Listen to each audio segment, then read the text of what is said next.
The red dust rose like forge smoke in the dying light, carried on a wind that had traveled all the way from the Sonoran Desert to paint everything in Cottonwood Flats the color of dried blood.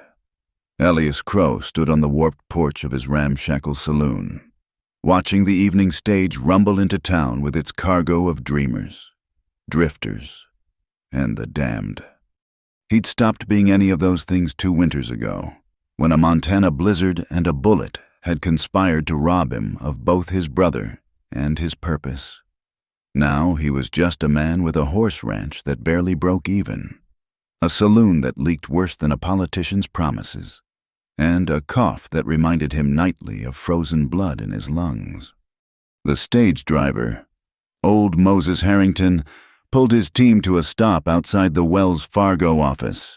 Dust devils danced in the horse's wake as passengers began to disembark, a traveling merchant clutching his sample case like salvation. 2 Mormon missionaries sweating through their black wool, and a woman.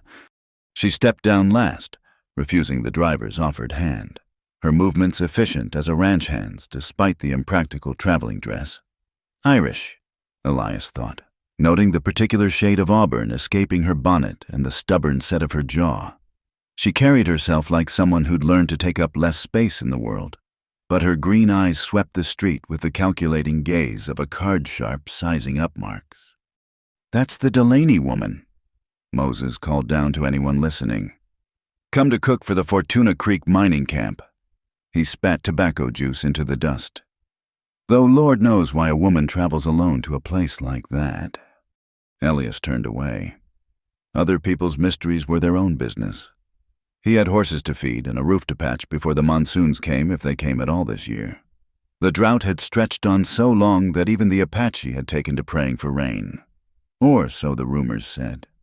Inside the saloon, shadows gathered in corners like old debts.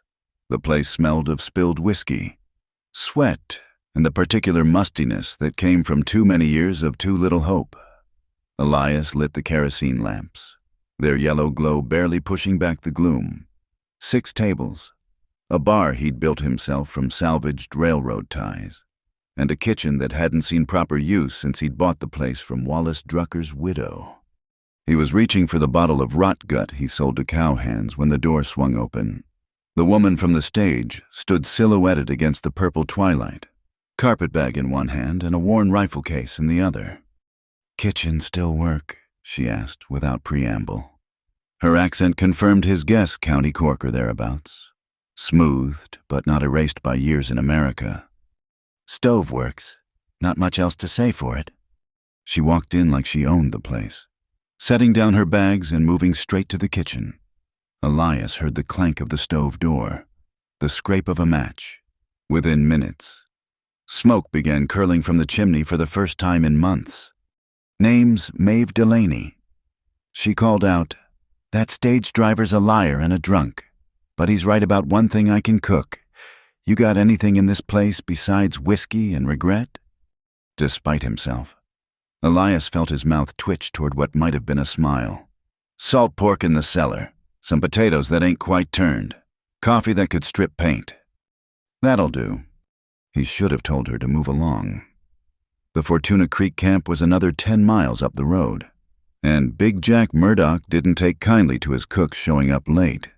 But something held Elias in place, maybe the way she moved in his kitchen like she belonged there, or maybe just the novel sensation of smoke rising from his chimney that didn't smell like his own failed attempts at sustenance.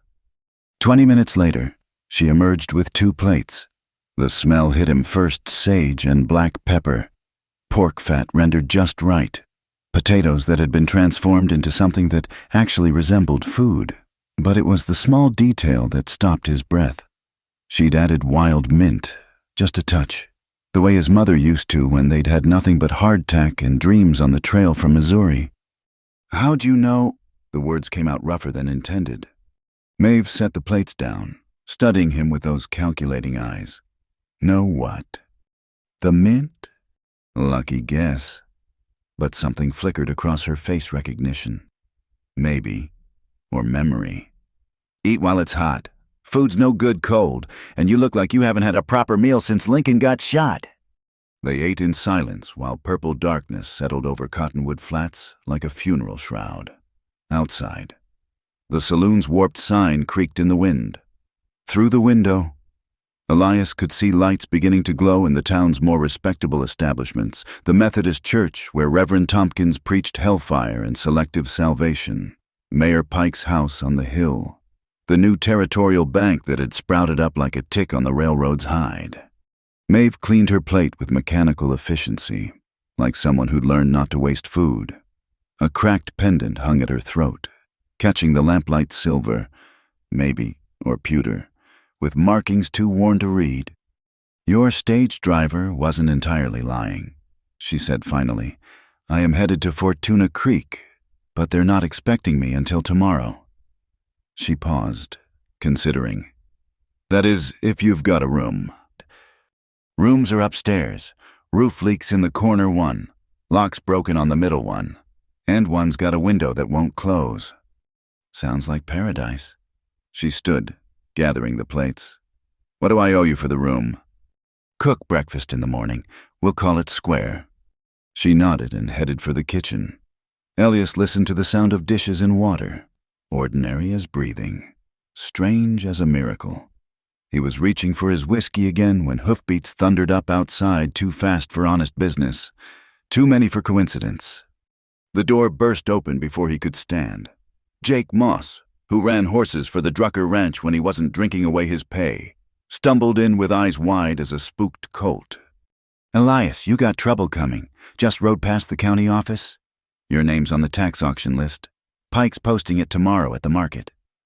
The words hit like cold water. "That's impossible. I paid the assessment in January." "Don't know nothing about that, but I seen your deed with my own eyes. Right there on Pike's desk. Had a red stamp on it, delinquent. And that ain't the worst of it." Jake glanced nervously at the door. Silas Vane was there. Him and two of his boys, looking mighty interested in that list. Elias felt the old familiar weight settle in his chest, heavier than lead, colder than Montana snow. Silas Vane had been Black Lark Gang before they'd scattered to the Four Winds after the Lordsburg raid. Now he'd gone respectable, hiring out his guns to the railroad companies as they pushed their iron roads through territory that didn't want them. "Thanks for the warning. Jake." "Watch yourself. Elias, your place sits right on the old stage road. Railroad's gonna need water rights there." Jake touched his hat and vanished back into the night. Elias sat in the gathering darkness, whiskey untouched. He'd bought this place fair, paid every tax and fee Pike's corrupt administration had dreamed up. But fair didn't mean much when the railroad wanted something. They'd buried better men than him for less land than this. Trouble. He'd forgotten about Maeve. She stood in the kitchen doorway, dish towel in hand, looking unsurprised by the news. Living rough taught you to read the weather and sky and men both. "Nothing new. Railroad wants my water rights. Town wants my land. Story old as Moses. The driver or the prophet. Both were stubborn fools who thought they could part seas." Elias stood, joints protesting. "Room at the end's yours. Like I said, windows broken." "I've slept in worse places." She turned back toward the kitchen, then paused. "That package by the door. Messenger dropped it while you were talking to your friend." Elias hadn't heard any messenger. The package sat on the bar like an accusation brown paper. No return address, his name in careful script. Inside was a single document. His deed, stamped delinquent in red ink that looked fresh as blood. But it was the smudge on the corner that made his jaw tighten. Cornmeal, fresh cornmeal, like someone had been baking while they handled stolen papers. "Interesting," Maeve said from behind him. She'd moved quiet as a cat. "Someone wants you to know they're coming. Or wants me running scared. Are you scared?" Elias folded the deed, tucked it in his shirt. "I stopped running 2 years ago. Cost me everything worth keeping." He met her green eyes, saw something there besides calculation, understanding. "Maybe you might want to head on to Fortuna Creek tonight after all. This ain't your fight." "No," she agreed. But that kitchen's the first I've seen in months that has proper cast iron and a clean stove. Shame to waste it. She turned toward the stairs. Besides, I've found that trouble tends to follow regardless. Might as well face it after a good night's sleep. After she'd gone upstairs, Elias stood alone in his empty saloon, listening to the wind worry at loose boards and broken dreams. Through the window, he could see riders moving in the darkness beyond the town's edge, shadows against shadows, patient as wolves. The cracked pendant at Maeve's throat nagged at him. He'd seen that design before, or something like it, etched on rifle stocks and carved into tree bark where the Black Lark gang made camp. But that was paranoia talking. The world was full of coincidences and cracked jewelry, full of women who cooked like dead mothers and men who thought they could steal with impunity, full of dust and drought and the promise of rain that never came. Elias checked the loads in his Colt, barred the door, and climbed the stairs to his room. Below, the kitchen stove ticked and settled, still warm from Maeve's cooking. The smell of sage and mint lingered in the air like a half-remembered prayer. Outside, the riders waited. The red dust settled, and somewhere in the distance, a train whistle split the night progress coming whether anyone wanted it or not. The Saturday market sprawled across Cottonwood Flats' main street like a desperate carnival. Canvas awnings snapped in the morning wind.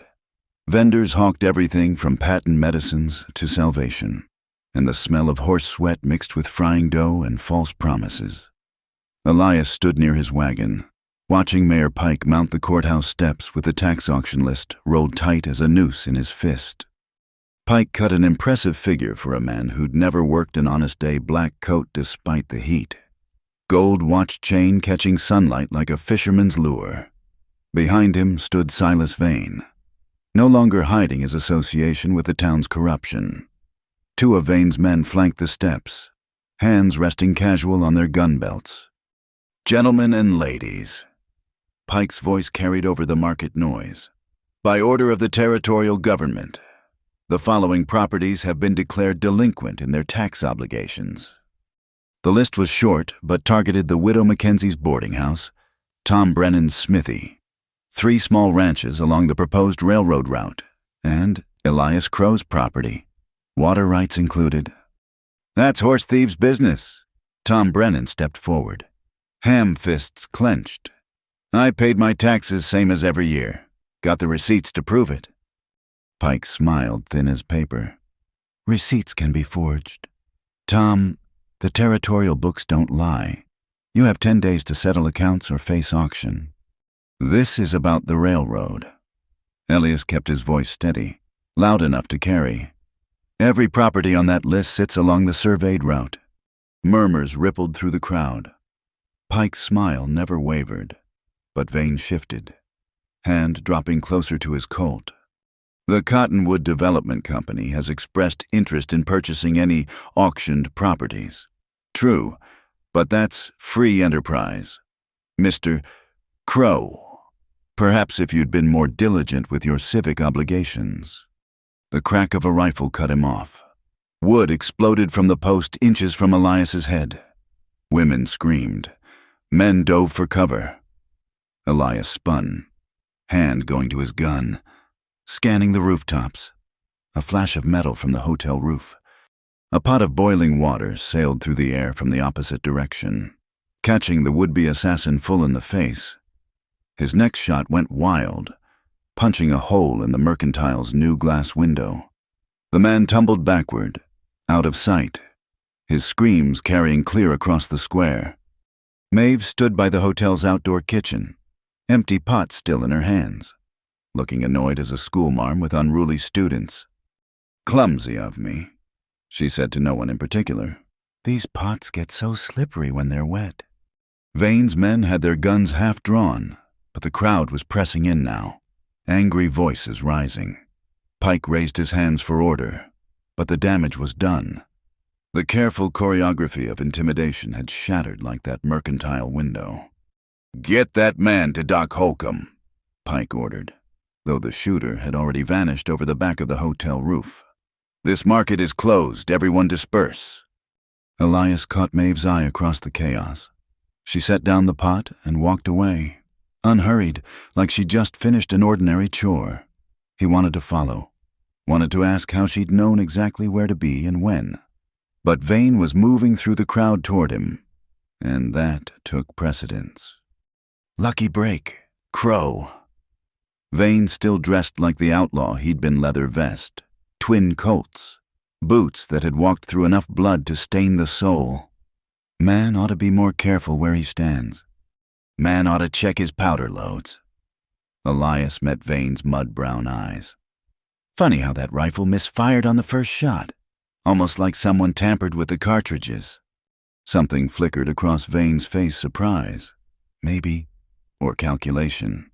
You saying someone's looking out for you? I'm saying a lot of things don't add up, like tax records going missing, like deeds getting stolen from locked offices, like railroad surveys that somehow need water rights nobody knew were valuable until last month. World's changing. Crow. Railroad's coming whether you like it or not. Smart man would take the buyout offer. Move on peaceful-like. Vane leaned closer, breath sour with tobacco and threat. Your brother was stubborn too. Look how that ended. The words hit like cold iron in Elias's gut. His hand twitched toward his gun, but Vane was already backing away, smiling. 10 days, Crow. After that, it's all legal and proper. Bill of sale, new ownership, everything tied up neat. He touched his hat. Shame if you decided to make trouble before then. Accidents happen. Ask that fellow with the rifle. After Vane vanished into the dispersing crowd, Elias stood alone among the overturned vegetable crates and scattered handbills. The sun climbed higher, baking the street until mirages shimmered between the buildings. Tom Brennan approached, mopping his face with a bandana. That was Hank Drummond on the hotel roof. Seen him clear as day before that woman doused him. Tom spat. Been riding with Vane since Lordsburg. This ain't over, Elias. Never thought it was. What are you going to do? Elias watched dust devils spin down the empty street. First, I'm going to find out how they're doctoring the tax books. Then I'm going to find proof. Then, he shrugged. Then we'll see what kind of law still exists in this territory. By evening, the failed assassination had become 3 different stories depending on who told it. In the Methodist Church, it was divine intervention. In the saloons, it was the funniest thing since Cactus Pete tried to shoe a porcupine. In the back rooms where real business got done, it was a warning that Elias Crow had unknown allies. Elias found Maeve in his kitchen again, this time making something that filled the air with cinnamon and memory. She'd changed from her traveling dress into practical canvas and cotton, hair pinned up for work. The cracked pendant still hung at her throat. Cornbread, she said without looking up. Found some dried berries in your pantry. Hope you don't mind. About this morning. Lucky timing. She pulled the pan from the oven, golden brown and perfect. Though a person might wonder why someone would load a rifle with bad powder. Almost like they wanted to make a point without actually making a killing shot. Elias studied her profile, sharp nose, stubborn chin, secrets written in the set of her shoulders. You saying someone's playing both sides? I'm saying there's more than one game being played. She cut the cornbread, steam rising like prayers. Your friend with the badge pike, he always been in the railroad's pocket. Since they started surveying last year, before that, he was just ordinary corrupt. And Vane? Hired gun. Used to ride with the Black Lark gang before they scattered. Now he's got a badge says railroad security and a license to steal legal. Maeve served the cornbread with beans she'd had simmering all day, flavored with salt pork and something that tasted like hope. They ate as purple shadow crept across the valley, bringing blessed coolness and the chirp of evening insects. My husband was a surveyor, she said suddenly, for the railroad. Used to come home talking about routes and rights of way, land values and water access. She touched the pendant. He had maps Detailed ones, showing not just the official route, but all the alternatives. The real ones and the false ones both. He died mining accident at Fortuna Creek. They said. Her green eyes went hard as bottle glass. Except Martin never went near the mines. His job was measuring land, not digging in it. Pieces clicked together in Elias's mind like bullets sliding into chambers. You're not really going to Fortuna Creek to cook. Oh, I'll cook if they'll have me. Good cover for asking questions. But no, I'm going to find out who killed my husband and why. She met his gaze steady. The pendant was his. The crack happened when they brought his body back. Said he fell down a shaft, but the crack's from a bullet. I may not know much, but I know what lead does to silver. Outside, wind rattled the loose boards. Somewhere a coyote howled, answered by others until the night filled with their lonesome chorus. Elias felt the weight of shared loss, shared purpose, settling between them like a covenant. Railroad survey maps would show everything, he said slowly, including which properties they really need versus which ones they're grabbing just because they can. And if someone had altered those maps, shifted the route to run through certain holdings, they could force sales, make a fortune on the speculation, then shift the route back and sell again. Maeve nodded. Martin found something. In his last letter, he said the survey was wrong, said someone was playing games with the territory's future. 2 days later, he was dead. Vane mentioned my brother. The words came hard. Sam died 2 years ago in Montana. Gang war. They said Black Lark trying to muscle in on established territory. But Sam wasn't involved in that life. He was just hunting, trying to feed our crew through a bad winter. Maybe he saw something he shouldn't have. Maybe. Elias stood, joints stiff from the day's tension. Where did your husband keep those maps? Don't know, but his surveying partner might. Man named Josiah Wickham. Last I heard, he'd holed up somewhere between here and Fortuna Creek. Drunk most days, scared all the time. Then we'd better find him before Vane does. Elias looked out at the darkness where riders had waited the night before, where they'd wait again tonight. I spent 2 years telling myself Sam's death was just bad luck, 2 years coughing up guilt along with the blood from that Montana cold. But if there's a chance, even a small chance, that it was something else, you need to know. I need to make it right. And if you're going after the same men. A board creaked overhead. Then another. Footsteps that tried too hard to be quiet. Elias held up a hand, drew his Colt smooth as water. Maeve produced a short-barrel scattergun from beneath her skirts, hammer already cocked. The footsteps paused, in the silence. Elias heard what he'd missed before horses outside, moving slow, surrounding the building. A scratch at the back door, a shadow across the window. Stay together or split up, Maeve whispered. Before he could answer, the world exploded in breaking glass and gunfire. The front window shattered. Lead punched through walls, showering them with splinters. The oil lamp exploded, spreading fire across the bar. Upstairs, Elias shoved Maeve toward the steps as flames began to catch. Return fire cracked from outside. Someone else was shooting at the attackers. In the chaos, Elias heard Vane's voice. Burn it all, make sure they don't get out. But they were already moving. Maeve leading with her scattergun. Elias covering their backs. The fire spread fast, too fast, like someone had prepared for this. Through the smoke, he saw riders circling, lit by flames like demons from a Baptist sermon. They burst onto the upper landing as the stairs caught fire behind them. The window at the hall's end stood open, the broken one Maeve had complained about the night before. Now it looked like salvation. Roof, Elias said, then the stable. They climbed out as flames broke through the floor below. The flat section of roof gave them cover and a clear view of the chaos riders shooting at shadows. Shadows shooting back. The whole town coming alive with shouts and running feet. There, Maeve pointed to a drainage pipe. We can climb down, make it to the horses. They slid down as the saloon became a torch lighting up the night. Hit the ground running, Elias's chest burning from smoke and old wounds. Made it 3 steps before a figure stepped out of the shadows. Hank Drummond. Face blistered from boiling water. Gun aimed dead center. Should have stayed in Montana. Crow! The gun clicked. Nothing. Drummond stared at it. Worked the action. Click, click. Funny thing about ammunition. Maeve's voice came cool as autumn rain. Leave it out in the damp. Powder goes bad.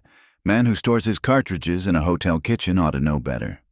Elias's fist connected with Drummond's jaw before the man could draw his back up. Drummond dropped like a sack of grain. They left him there and ran for the stable as the fire brigade's bell began to clang and the whole town rushed toward the inferno that had been the Crooked Sage Saloon. In the stable, Elias saddled his best horse while Maeve did the same with a borrowed mount. Outside, men shouted and bucket brigades formed. The fire had spread to the empty building next door, but looked to stop there, small blessing in a night of none. Josiah Wickham, Elias said as they led the horses out the back. We find him. We find the truth. And then he looked back at his burning saloon, at the smoke rising like a signal fire against the stars. Thought about Sam, about Martin Delaney, about all the graves filled by men who thought the law meant what it said. Then we make our own justice. They rode out as a dust storm rose from the south, swallowing stars and covering their tracks. Behind them, Cottonwood Flats glowed like a coal in the darkness. Ahead lay 20 miles of nothing, a drunk surveyor who might be dead already, and answers that men had already killed to keep hidden. But for the first time in 2 years, Elias Crow felt something besides guilt and whiskey burning in his chest. He had a purpose, a partner, and, if he was very lucky, a chance to balance the scales before Silas Vane and the railroad wrote the final chapter. The storm swallowed them whole, and they rode on through darkness toward whatever dawn might bring. The dust storm broke at dawn, leaving the world scoured clean and strange. Elias and Maeve had sheltered in a box canyon through the worst of it, sharing water and silence while the wind howled like all the demons of perdition.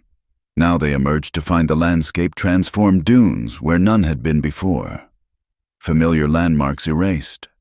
The trail to Fortuna Creek buried under tons of fresh sand. Coffee. Maeve had somehow kept a small fire going through the night, protected in a hollow of rocks. She looked tired but steady, dust painting new lines on her face. You're a miracle worker.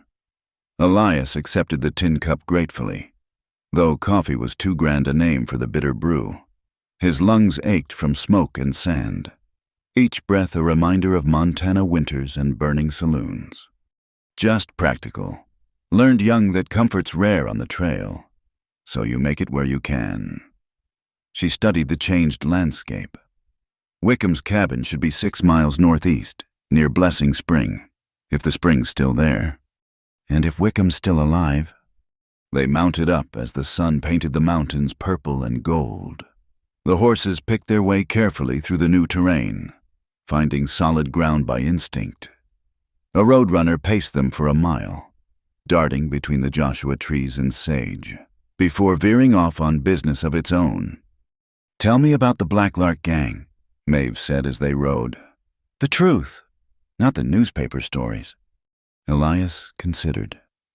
Started as Confederate raiders, turned outlaw when the war ended. Led by a man named Josiah Harlan, called himself the Lark, on account of some poem he liked.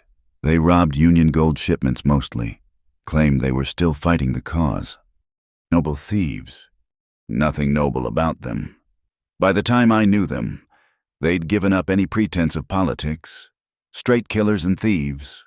Harlan died in '81 shot by his own lieutenant over a woman. Gang scattered after that. But Vane kept the name, the reputation. Anyway, Blacklark meant fear in these parts. Useful for a man in his new line of work. They created a rise to find a small adobe house tucked against a cliff face, half hidden by cottonwoods. Blessing Spring trickled from the rocks, feeding a green oasis in the desert. Horses stood in the corral, too many horses for one man. Company, Maeve observed. Elias counted 5 mounts, all bearing the rocking H-brand Pike's personal stock. Could be they beat us here. Could be. She checked her scattergun. Or could be they've been here a while.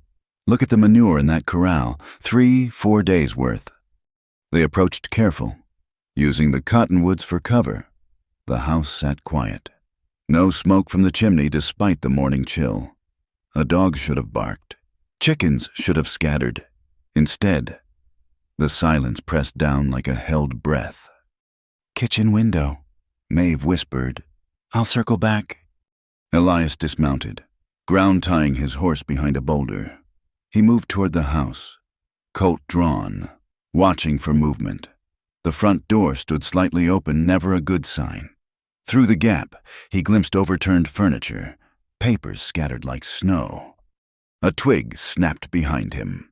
He spun, but the fist caught him solid, sent him sprawling. His colt flew from his hand, landing somewhere in the sage. A boot connected with his ribs, the one still tender from Drummond's ambush 2 nights back.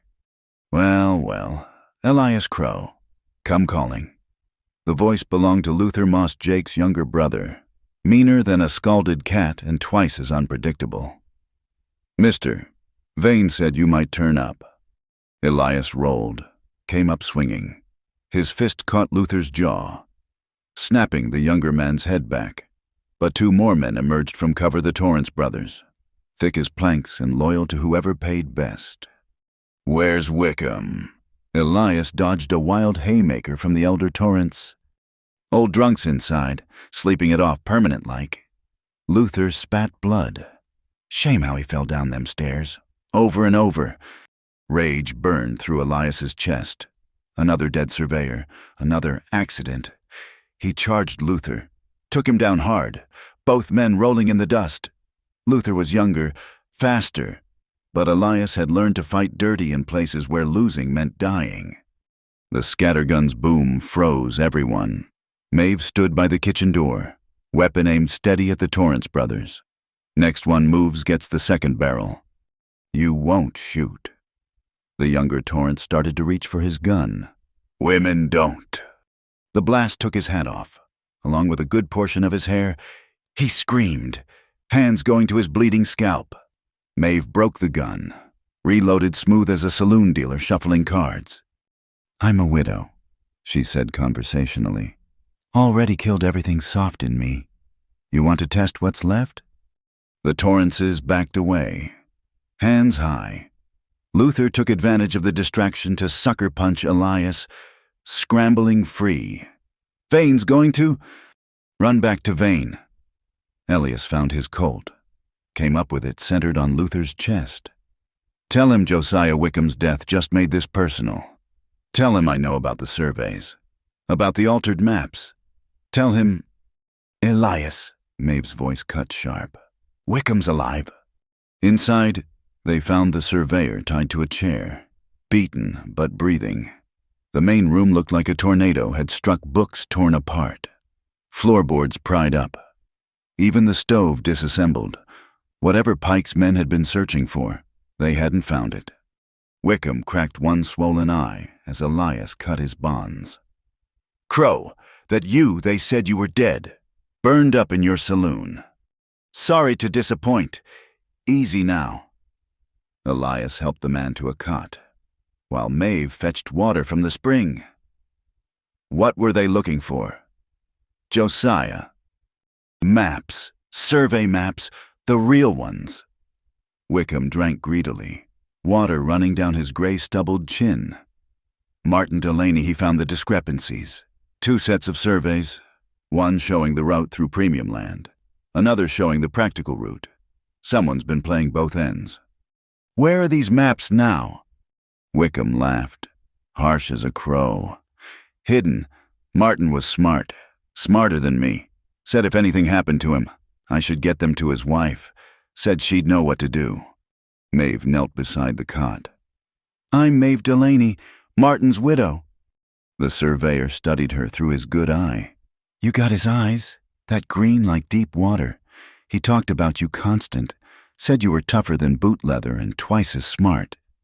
The maps, Mr. Wickham, where are they? Abandoned mine shaft, 2 miles north. The old Esperanza diggings. Martin hid them in a surveyor's tube, is sealed with wax. But ma'am, his face crumpled. I tried to stop them. When they took Martin, I was there, saw it happen. They made it look like an accident, but Vane shot him cold, said he was getting too curious. Maeve's face went still as carved stone. Her hand found the cracked pendant. Tell me everything. While Wickham talked, Elias kept watch. The Moss brothers and Torrances had fled, but they'd be back with reinforcements. Through the window, he could see dust trails in the distance, riders coming fast. We need to move, he told Maeve. Company coming. She helped Wickham to his feet. Can you ride? Lady, I'd crawl over broken glass to see Silas Vane hang. They took Wickham's horse along with their own, riding hard for the Esperanza mine. The surveyor clung to his saddle like a drunk to a bottle, but he stayed on. Behind them, the dust trails multiplied, looked like half of Pike's hired guns were joining the chase. The mine entrance yawned black in the cliff face. Timber supports gray as old bones. Warning signs in 3 languages decorated the entrance, along with more personal markers, crosses for the men who died chasing silver that was never there. Third side shaft. Wickham gasped. 50 feet in. Look for the surveyor's mark 3 lines and a circle. Watch him, Elias told Maeve, then plunged into the darkness. The air inside tasted of stone and stale time. His matches threw dancing shadows on the walls. 30 feet, 40. They're carved into a support beam, the surveyor's mark. The tube was wedged behind the beam, sealed exactly as Wickham described. Elias pried it free, heart hammering. Outside, he heard horses arriving, men shouting, no time for careful. He burst from the mine as the first riders appeared. Maeve already had Wickham mounted, was spurring toward a narrow trail that switchbacked up the cliff. Elias vaulted into his saddle. The tube clutched against his chest. There, don't let them reach the rim.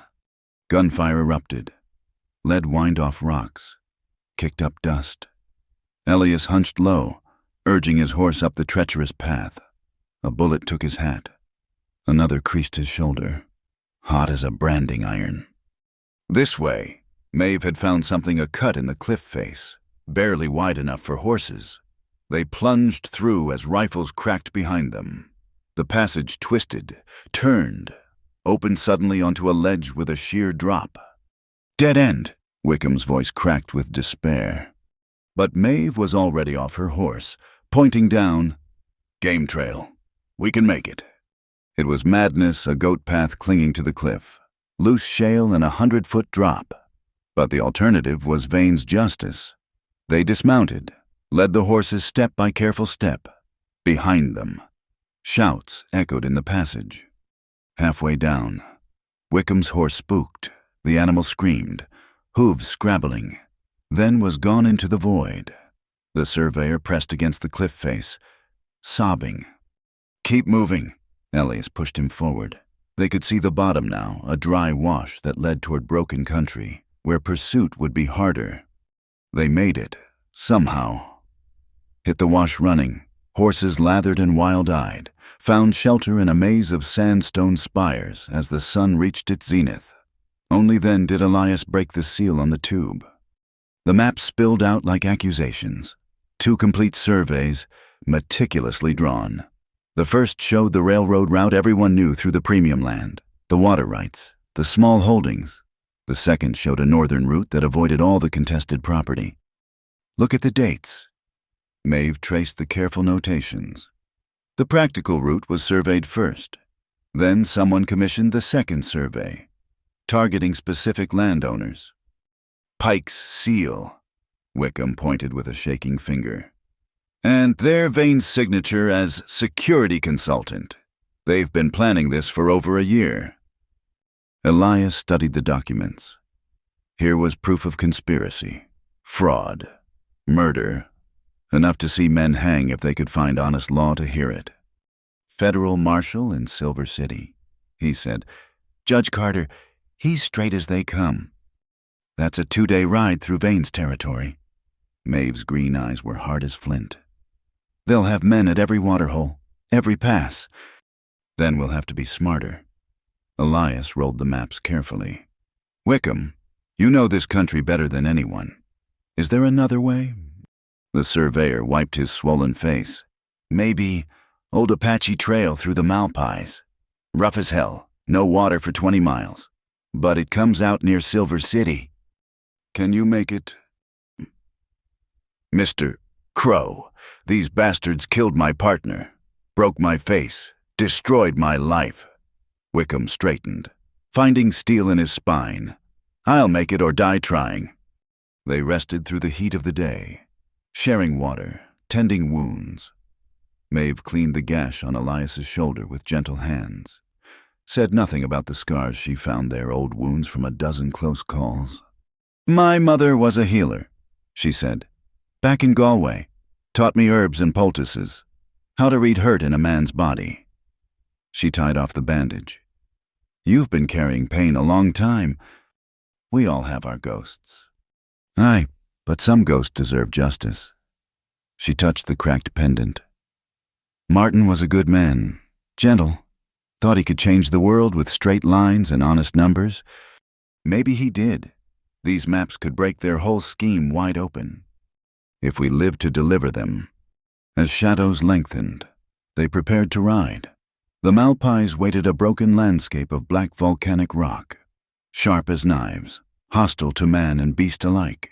But beyond it lay Silver City and the hope of law that couldn't be bought. Elias checked his Colt, counted his ammunition. 16 bullets left. Not much for the fight that was coming, but then he'd started with less and survived. Ready? He asked. Maeve smiled.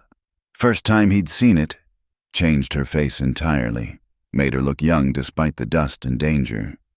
Mr. Crow, I've been ready since they brought my husband's body home. Let's go deliver his justice. They rode out as the sun touched the western mountains. 3 broken people carrying truth through a landscape of lies. Behind them, Vane's hunters would be planning, preparing. Ahead lay miles of hell and the slim chance of redemption. But for now, they rode together through the cooling evening, and that was enough. The maps rustled in their tube-like promises.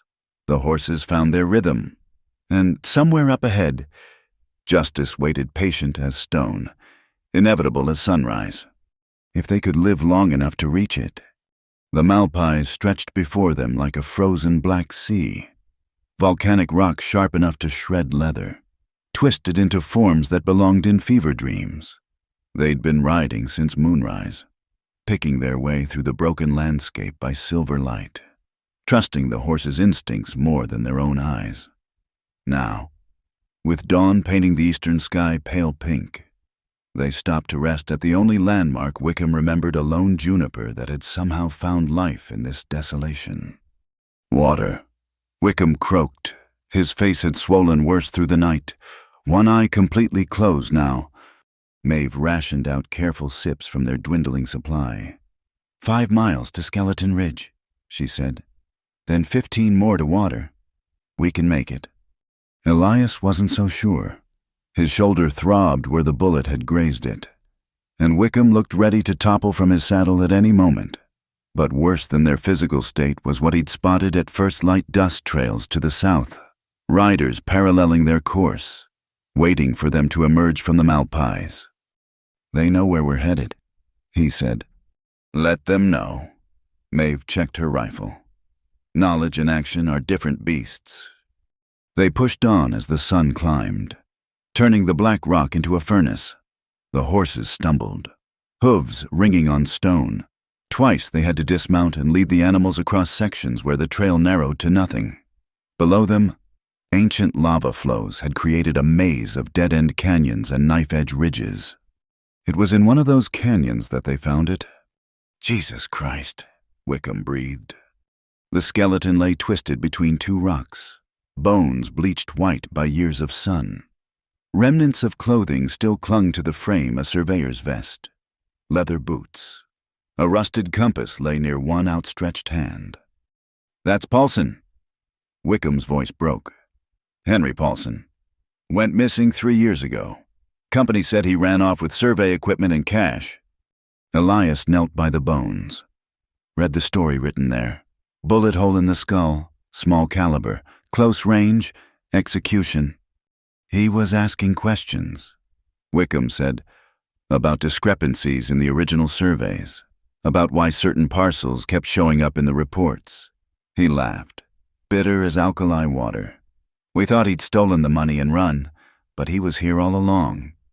"How many others?" Maeve's question hung in the air like smoke. "How many men died for asking the wrong questions?" "Too many," Elias said. He found a wallet in the dead man's vest, papers so weathered they crumbled at a touch. But something else caught his eye, scratches on the rock face above the body. He brushed away years of dust and debris. "Look at this!" Letters carved deep into the stone, Pike Vein Murder. And below that, coordinates. "He left evidence," Maeve breathed. "Even dying, he tried to tell the truth." Wickham copied the coordinates with shaking hands. "That's near the old Fortuna Administrative Building, abandoned when the silver played out. Then we add it to our list." Elias stood, joints protesting. "But first we need to reach Silver City alive." They covered Paulson's bones with rocks, a poor grave, but all they could manage. Wickham said a few words, voice cracking on honest man and deserved better. Then they mounted up and continued through hell. The storm hit at midday. It came from nowhere, the way desert storms do, clear sky to black clouds in minutes. Not rain, but wind and dust. A howling monster that turned the world brown and hostile. They dismounted, huddled against a rock face as sand scoured exposed skin raw. "Cave!" Maeve shouted over the wind. "There!" It was more a deep overhang than a true cave, but it offered shelter. They crowded in with the horses, coughing and blind. The storm raged like all the furies of judgment, turning day to twilight. "Look," Wickham pointed deeper into the shelter. "Fire rings. Someone's used this place before. Old camps, maybe Apache, maybe older, but recent signs, 2 boot prints, empty cans with labels still readable." Elias found what he was looking for behind a pile of stones, a canvas-wrapped bundle. "Supply cache. Whoever uses this trail regularly keeps provisions here. Inside ammunition, hardtack, jerky, even a bottle of whiskey for medicinal purposes." But it was the notebook that made Elias's blood run cold. Pages of notes in Vane's own hand routes, schedules, names of men stationed at various points. "It's a whole network," Maeve said, reading over his shoulder. "They've been using these hidden trails to move men and supplies, building their own private army." "More than that." Elias found a page near the back. "Look, plans for after the land grab. New town sites, development schemes. They're not just stealing land. They're planning to remake the whole territory." The storm died as suddenly as it had risen, leaving a changed world. Drifts of sand covered familiar landmarks. The trail they'd been following had vanished, but the coordinates Paulson had carved were burned into Wickham's memory now, another piece of truth to carry forward. They emerged to find the sun already westering. No sign of their pursuers. The storm had covered everyone's tracks, but it had also covered the trail. They were navigating by compass and hope now. "There," Wickham pointed. "Skeleton Ridge. I'm sure of it." The ridge rose like a broken spine from the Malpais. Beyond it, according to the surveyor, lay easier ground and eventually water. They climbed, horses scrambling for purchase on loose stone. At the crest, Elias called a halt. The view took his breath away. Behind them, the Malpais stretched like a black and broken sea. Ahead, the land softened into hills and valleys, green with summer growth. In the far distance, smoke rose from what had to be Silver City. "Beautiful," Maeve said softly. "And dangerous." Elias pointed to movement in the valley below. Riders, dozen at least, spread out in a search pattern. They're between us and water. Then we go around. Wickham studied the terrain with professional eyes. North through those hills. That's 10 miles. But there's an old stage station. Abandoned. But the well might still be good. The detour cost them daylight. By the time they reached the stage station, stars were emerging in a velvet sky. The building stood roofless and forlorn. But the well was there, and miracle of miracles. It held water. They drank deep, watered the horses, filled their canteens. Elias wanted to push on, but Wickham couldn't ride another yard. The man slumped against the well's stone rim, more dead than alive. Rest, Maeve decided. Few hours. We're no good to anyone if we kill ourselves reaching Silver City. They made cold camp in the ruins, not daring a fire. Maeve tended Wickham, forcing water and jerky into him. Elias kept watch, fighting exhaustion and the burn in his shoulder. The night sounds seemed too loud. Every coyote call might be a signal. Every wind gust might cover approaching hooves. Can't sleep either. Maeve settled beside him, rifle across her knees. Too much at stake. Tell me about your brother, Sam. Was it? The question caught him off guard. Why? Because we're probably going to die tomorrow, and I'd like to know who I'm dying alongside. Her smile was barely visible in the starlight. And because you've been carrying his ghost like a millstone. Elias was quiet for a long moment. Sam was everything I wasn't. Gentle, book-smart. Could have been a teacher or a clerk, something civilized. But he followed me west, said someone had to keep me from getting killed. He swallowed past the familiar tightness. I failed him. How? Got sick that winter in Montana. Pneumonia. Sam took over hunting for the crew. Went out in a blizzard because men were depending on us. Found him 3 days later, shot in the back. Black Lark boys claimed it was a hunting dispute, but Sam didn't have any quarrel with anyone. You think he saw something, like Martin, like Paulson. I think he died because I wasn't there to watch his back. Simple as that. Maeve's hand found his in the darkness. My mother used to say guilt was like carrying water in a basket. No matter how tight you weave it, it all leaks through eventually. Doesn't water anything, doesn't quench any thirst, just makes your arms tired. Your mother sounds wise. She was, until the fever took her. Maeve squeezed his hand once, then let go. We can't bring them back, Elias, but we can make their deaths mean something. A sound made them both freeze horses. Approaching slow. Elias counted hoofbeats. 3, maybe 4 riders. He touched Maeve's arm, pointed to Wickham. She nodded, moved to wake the surveyor. The riders came into view, shadows against stars. They circled the station once, twice. One dismounted, approached the well. Elias recognized the Walk Luther Moss, probably still smarting from their fight at Blessing Spring. They were here, Luther called. Ground still damp from watering. Can't be far, another voice, one of the Torrances. That surveyor looked about done in. Spread out, check the building. Elias weighed options. 3 against 3, but Wickham could barely stand. The ruins offered little cover. Running meant abandoning the water they desperately needed. Then Maeve did something unexpected. She stood up, stepped into moonlight, rifle casual at her side. Evening, boys. Looking for someone. The riders spun, hands going to guns, but Maeve just stood there, calm as Sunday morning. Where's Crow? Luther demanded. Dead. Your friend's hospitality at the mine proved too much for him. I'm heading to Silver City to report the murder. This gentleman, she indicated Wickham, witnessed the whole thing. Bullshit. Is it? Come see for yourself. His body's about a mile back, where his horse gave out. She shrugged. I took his guns and left him for the coyotes. Man was nothing to me but a meal ticket.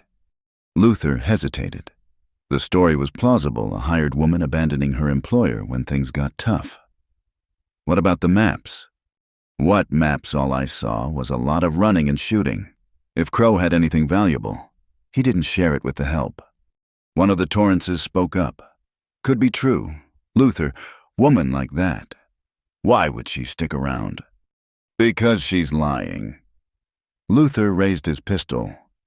Nobody's that calm with guns pointed at them unless... Elias shot him from the ruins. The bullet took Luther high in the shoulder, spun him around. The Torrances went for their guns. But Maeve's rifle spoke twice, fast as thought. One Torrance fell from his saddle. The other clutched his leg, cursing. "Throw them down!" Elias emerged, Colt steady. "Now!" Weapons hit dirt. Luther writhed on the ground, clutching his shoulder.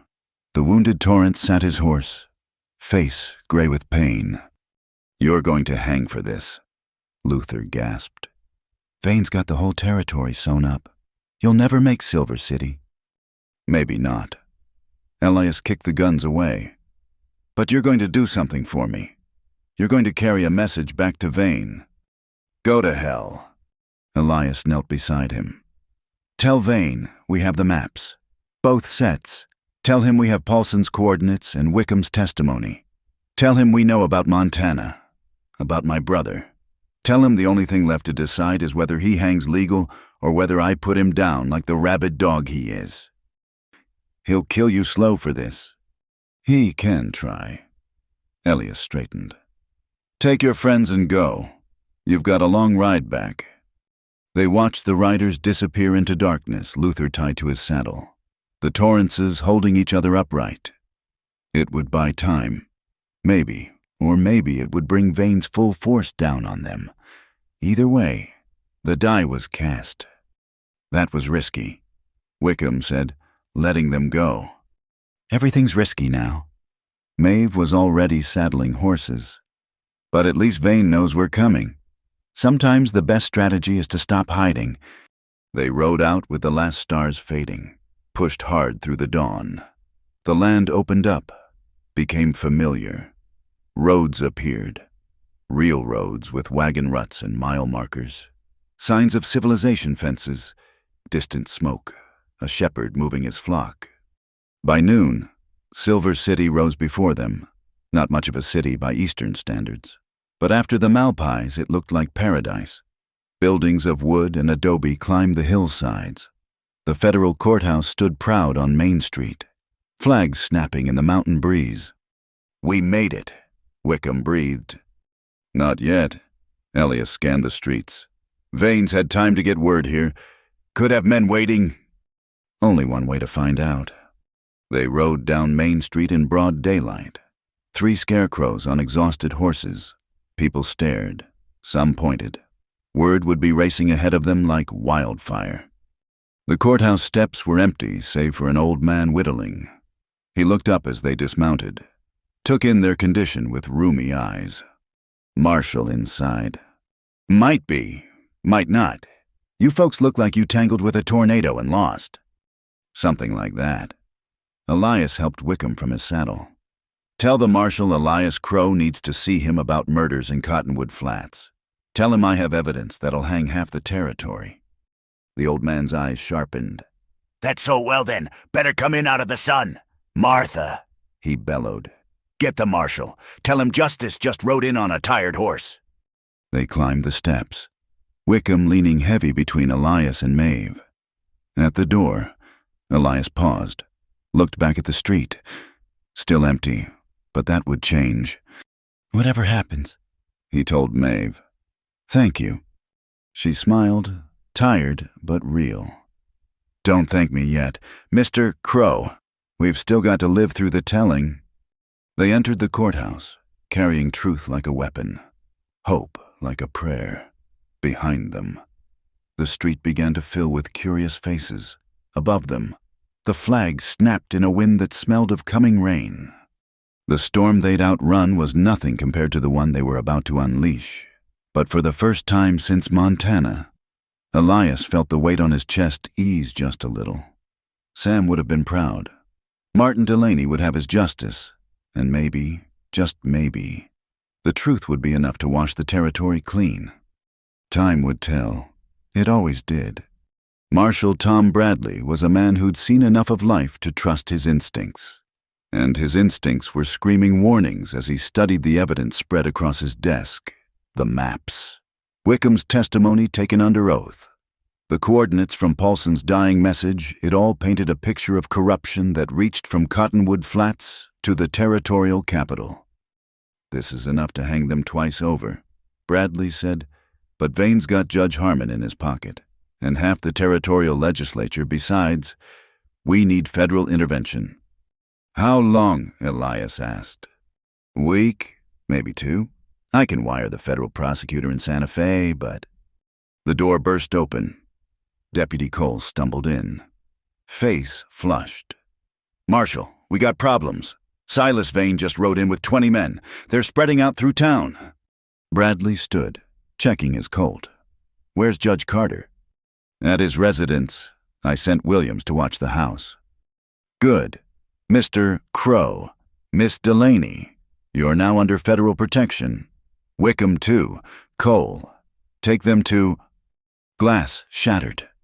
A bottle trailing flame arced through the window, exploded against the wall. Fire spread across the wooden floor like spilled sunrise. More bottles followed, turning the courthouse into an inferno. Back door," Bradley shouted over the roar of flames. They fled through smoke and heat, Elias half carrying Wickham.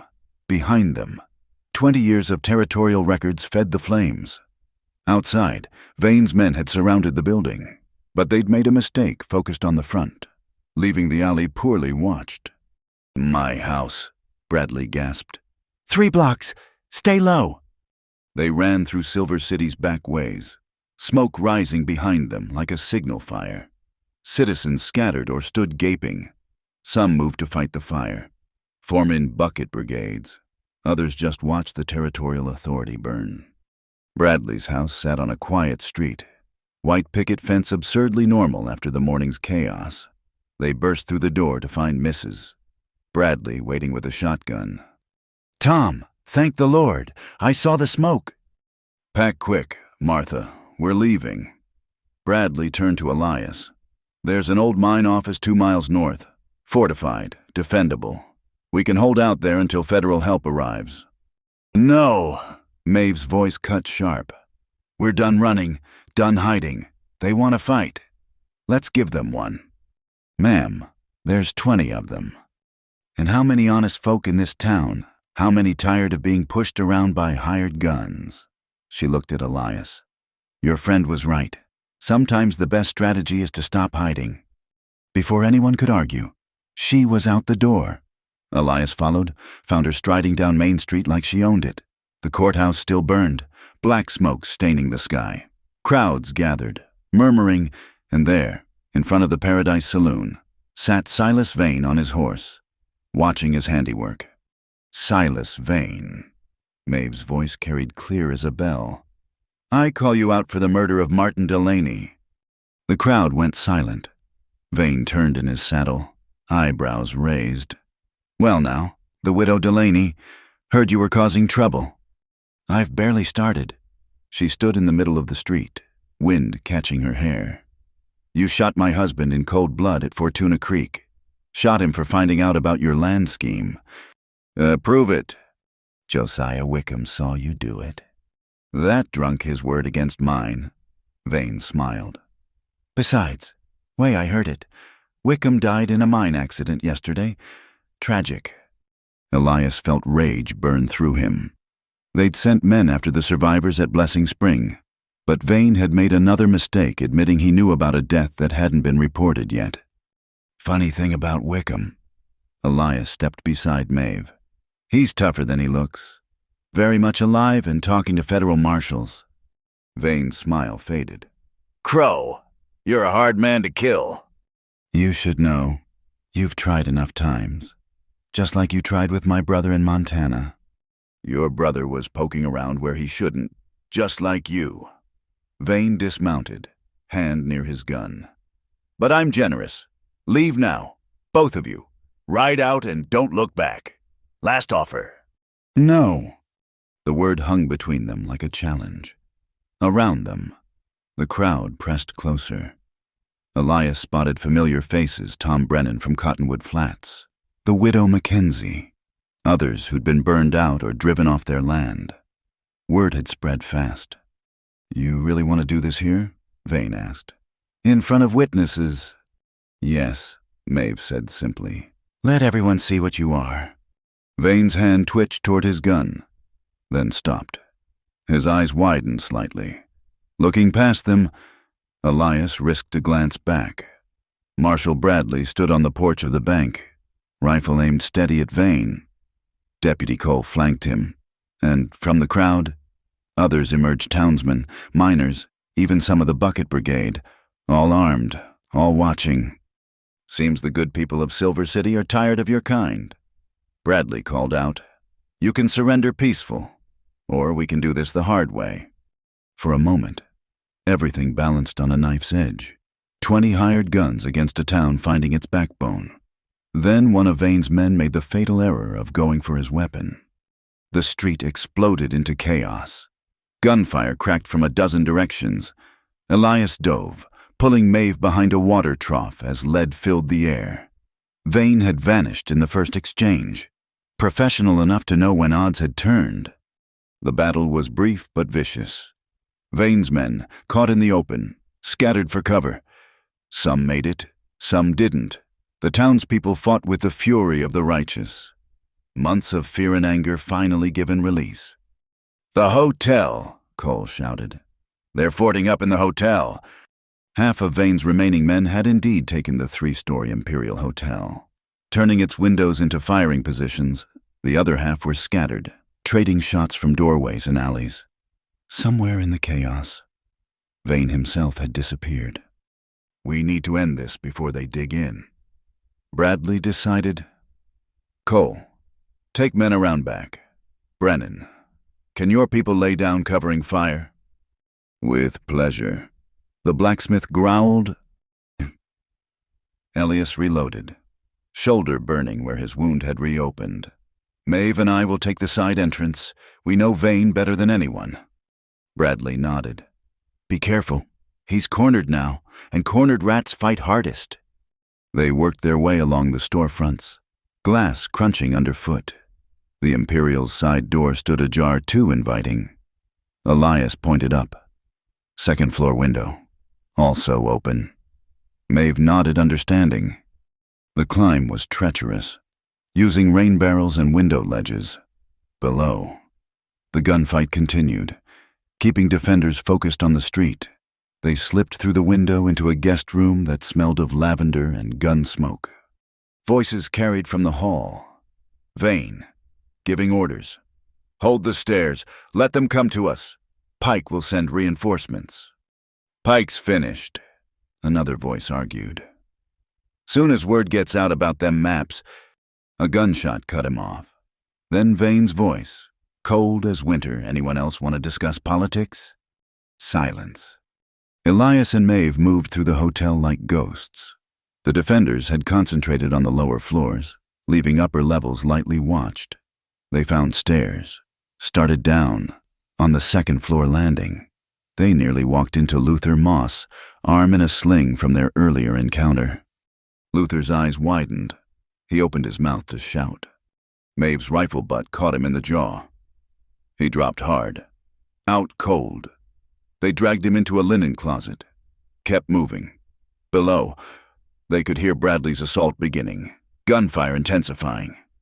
The hotel office door stood partly open. Through the gap, Elias saw Vane at the safe, stuffing papers into a bag. The man was already planning his escape, gathering evidence to destroy or use as leverage. Elias stepped into the doorway. Going somewhere. Vane spun, hand flashing to his gun. Fast, faster than Elias expected. The Colt boomed in the enclosed space. Elias felt the bullet tug at his shirt as he dove aside. His own shot went wide, shattering the window. They faced each other across the office, guns drawn, neither with clear advantage. Outside, The battle raged. Inside, time seemed to stop. Should have stayed in Montana. Crow! Should have left my brother alone. Your brother was like you, stubborn, had to go asking questions about survey markers, about men moving through his hunting grounds. Vane smiled without humor. Know what his last words were? Tell Elias I'm sorry, apologizing for getting killed. Weak to the end. Rage nearly undid Elias then, nearly made him rush.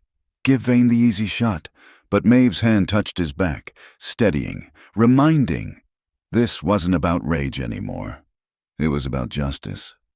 Drop the gun. Vane, it's over. Is it? Vane's free hand moved to his vest pocket. I've got enough here to bury half the territory. Names, dates, payoffs. Think they'll let me hang knowing what I know? Yes, said Judge Carter from the doorway. The elderly federal judge stood straight despite his years, backed by Marshal Bradley and half a dozen armed citizens. Because unlike your bought judges, I believe in the law. Vane's eyes darted, calculating odds.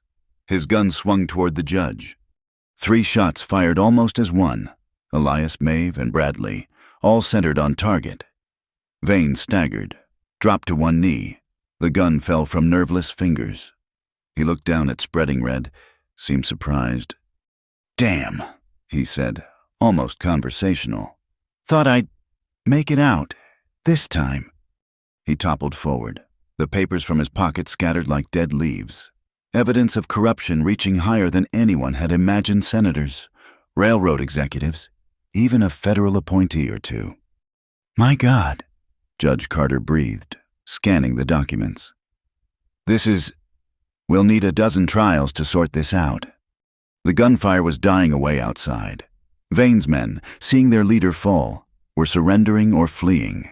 The siege of Silver City was over almost before it had begun.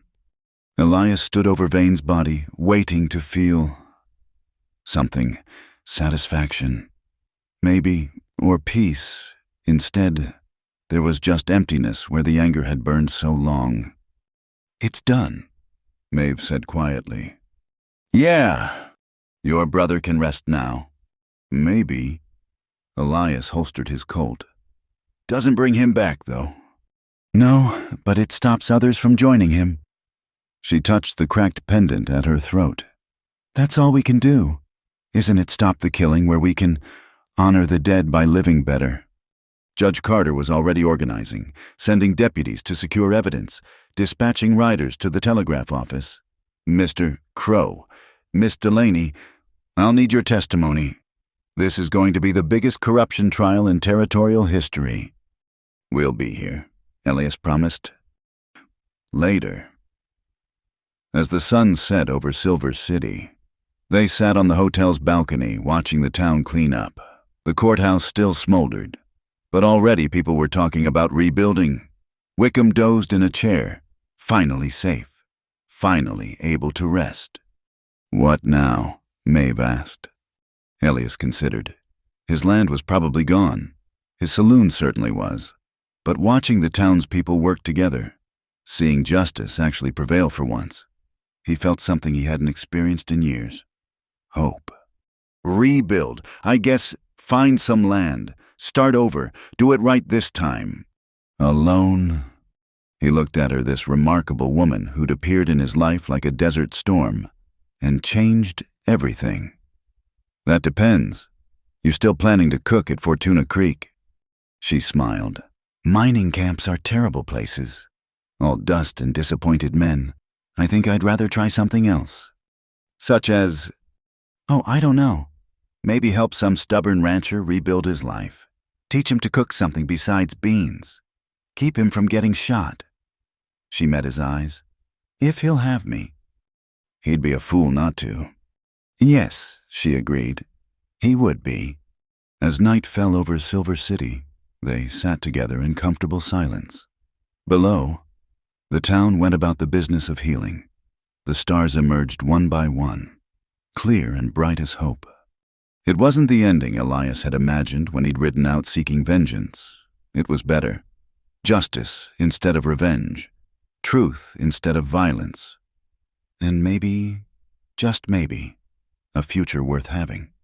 In the hotel room behind them, evidence of corruption lay spread across tables, waiting for morning and the slow wheels of justice to turn. But for now, for this moment, it was enough to sit beside Maeve and watch the world become clean again. Tomorrow would bring trials and testimony, the long work of rebuilding, but tonight, the ghosts were quiet, and that was miracle enough. She threw him onto the bed, dropped her corset. He whispered, "I'm helpless, and I don't want saving." The moment hung between them like a promise. All the running, all the fighting, all the fear and loss, it fell away like shed skin. There was only this room, this woman, this choice to stop surviving and start living. Elias reached up, touched her face with wondering hands. "Maeve!" "Hush!" She leaned down, hair falling around them like a curtain. "We've talked enough, been strong enough. Let someone else be strong for a while." And he did, for the first time since Montana, since Sam, since the guilt had frozen his chest like winter. He let go, let her lead, let her heal, let her show him that some things broken could be mended. The night was theirs, and theirs alone. The morning after Silver City's liberation dawned clear and full of purpose. Elias woke to find Maeve already dressed, studying the documents they'd recovered from Vane's office. Her hair caught the early light like copper fire, and for a moment he just watched her work, marveling at how the world could change in a single night. "Morning," she said without looking up. "Coffee's on the stove. And before you ask, yes, I'm sure about this, about us, so don't go getting noble on me." He smiled, rose, "Found the coffee? Wouldn't dream of it. What have you found?" "More than we bargained for." She spread papers across the table. Vane kept records going back 5 years, every bribe, every threat, every accident, including this. She held up a ledger page. Payment to Luther Moss for territorial survey assistance, dated 2 weeks before Martin died. Luther was feeding them information. And locations, every surveyor who got too curious. Luther told them where to find them. Her jaw tightened. "We need to get back to Cottonwood Flats, if Pike's still there." A knock interrupted. Marshal Bradley entered, looking like he'd aged 5 years overnight. "Judge Carter's called a special session. Every property owner who lost land to the scheme is invited to testify. That includes you, Crow." "When?" "This afternoon. But there's something else." Bradley's expression darkened. "We got word from Cottonwood Flats. Soon as news of Vane's death spread, Pike barricaded himself in the courthouse with 12 men. They've got hostages the widow Mackenzie, Tom Brennan's daughter Sarah, few others." Elias felt the old familiar weight settling on his chest. He wants to negotiate. He wants safe passage out of the territory. Says he'll trade the hostages for amnesty and traveling money. Judge Carter won't agree to that. "No, which is why I'm putting together a posse. Thought you might want to ride along." Maeve stood. "We both will." Bradley looked between them. "This isn't your fight anymore. You've done enough." "Those are our neighbors," Elias said. "Our town, corrupt as it is. We'll see this through." An hour later, they rode out with 12 men, a mix of federal deputies, Silver City citizens, and survivors from Cottonwood Flats who'd fled Pike's corruption. Josiah Wickham stayed behind to give testimony, but not before sharing everything he knew about the courthouse layout. "Pike's smart," Wickham had said. "That courthouse is built like a fort. Stone walls, narrow windows, clear fields of fire. Only 2 ways in front and back, and he'll have both covered." Now, as they rode through the morning heat, Elias turned the problem over in his mind. A frontal assault would be suicide and might get hostages killed. They needed another way. "I know that look," Maeve said, riding beside him. "You're planning something foolish." "Not foolish, just risky." He called Bradley over. "That courthouse has a basement. right where they store old records. Sure, but the only entrance is inside. Not the only one. Elias smiled grimly. Tom Brennan mentioned it once, during the war. The town fathers were worried about Confederate raiders. They dug an escape tunnel from the courthouse basement to the old mission, sealed it up after, but Tom helped dig it. He'd know where. Bradley considered. The mission's half a mile from town. If the tunnel's still intact, we could get men inside while Pike's watching the streets. It's worth a shot. All right, Crow, you and whoever volunteers, I'll keep Pike's attention focused outward. 3 men volunteered: Joe Patterson, a former miner, Will Sanchez, who'd lost his ranch to the land grab, and, surprisingly, Luther Moss's older brother, Jake. Luther's made his choices, Jake said when Elias questioned him. But that don't mean innocents should suffer. Besides, Tom Brennan's girl is my goddaughter. They circled wide. Approaching Cottonwood Flats from the north, the old mission sat abandoned on a rise, its adobe walls crumbling but still standing. Inside, dust motes danced in colored light from broken stained glass. Tom said the entrance was beneath the altar. Elias recalled, hidden by flagstones. They searched, prying at stones until one shifted. Below, a narrow passage descended into darkness. The air smelled of earth and decades. Matches? Patterson produced a box. I'll take point. Done plenty of tunnel work. They descended single file. The tunnel was narrow, shored with old timbers that creaked ominously. Twice they had to clear partial cave-ins. Water dripped somewhere in the darkness, and things scuttled away from their light. Getting close, Patterson whispered. Feel that air, we're near the basement. The tunnel ended at a brick wall, the courthouse foundation. Someone had mortared it shut, but time and moisture had weakened the seal. They worked carefully, quietly, until a section gave way. The courthouse basement was dark, musty, filled with the detritus of territorial government. Above, they could hear footsteps, muffled voices. Pike's men, standing guard. Weapons check, Elias whispered. Remember, hostages first. We're not here for revenge. They crept up the basement stairs. The door at the top was locked from the outside. Pike hadn't thought to guard against threats from below. Patterson produced a thin blade, worked the lock with practiced ease. The door opened onto a side hallway. Elias could hear Pike's voice from the main courtroom. Don't care what Bradley says, I want guarantees from Judge Carter himself. They split up. Jake and Sanchez headed for the back entrance to unlock it for Bradley's men. Elias and Patterson moved toward the courtroom. Through a cracked door, Elias counted 8 men with guns, 4 hostages seated against the wall. The widow Mackenzie looked defiant even with her hands tied. Young Sarah Brennan, maybe 16, was trying to comfort a younger boy. Pike paced before the judge's bench, sweat staining his black coat. They think they can just throw me aside. I built this town, every contract, every deal. Every theft, the widow Mackenzie interrupted. You're nothing but a dressed-up thief, Jebediah Pike. Pike backhanded her, casual violence from a desperate man. Shut your mouth, old woman. Elias felt rage burn, but held position. Not yet. Wait for the signal. Gunfire erupted from the street. Bradley's distraction. Pike's men rushed to windows, leaving only 2 watching the hostages. Elias nodded to Patterson. They burst through the door. Elias's Colt took one guard in the shoulder, spinning him down. Patterson tackled the other.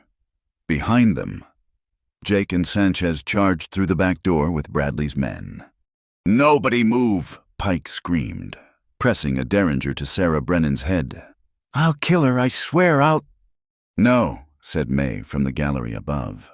You won't. She stood at the railing, rifle trained on Pike. Must have climbed the outside wall, come through an upper window. The woman was extraordinary. Pike looked up, derringer wavering. You wouldn't dare. You might hit the girl. I'm a very good shot. Mr. Pike, ask Hank Drummond. Oh, wait, you can't. He's indisposed. Federal marshals, Bradley's voice boomed from the main entrance. Drop your weapons. This is your only warning. Pike's men looked at their leader, their employer, seeing him as he truly was, a sweating, desperate man holding a child hostage. One by one, they lowered their guns. Cowards! Pike screamed. You're all...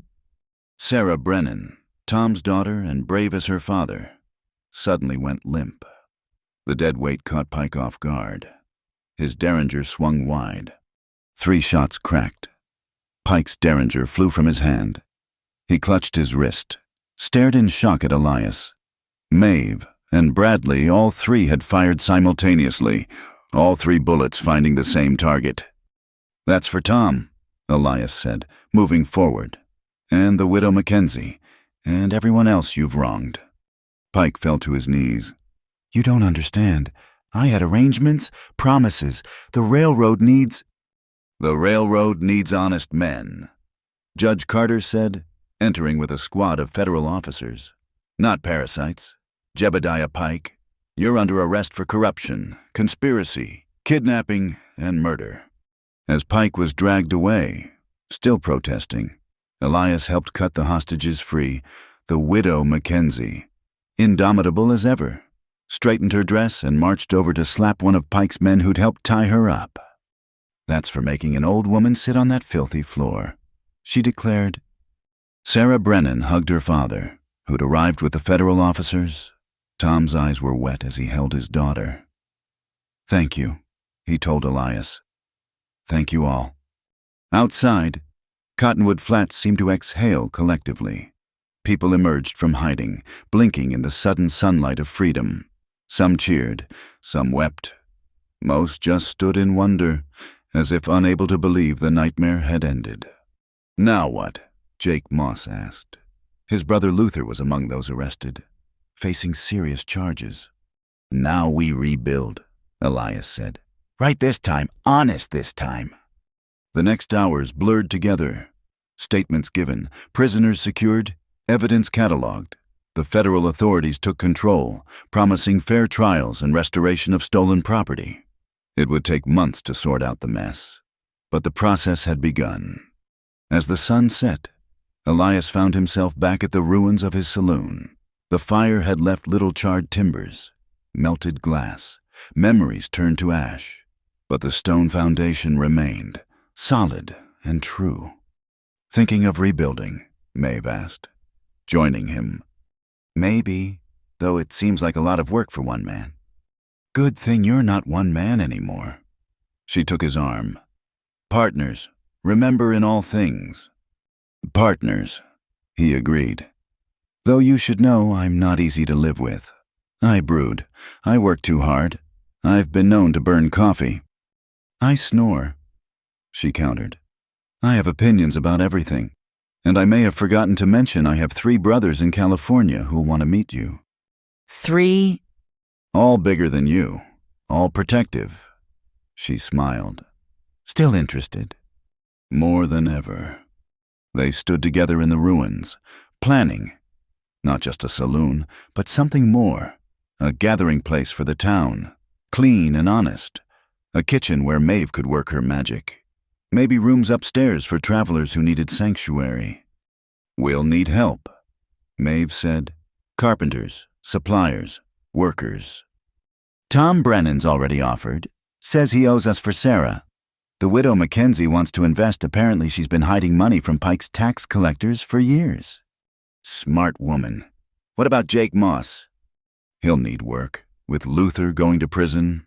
Good man. Just had a bad brother. As they talked, others joined them. Wickham returned from Silver City with official documents restoring property rights. Tom and Sarah Brennan bringing food. The widow Mackenzie with her hidden savings. Even some of Pike's former men looking for honest work and redemption. To the future. Tom proposed, raising a flask of whiskey he'd salvaged from somewhere. To justice, the widow added. To second chances, Wickham said. To home, Maeve finished, looking at Elias. They drank, there in the ruins.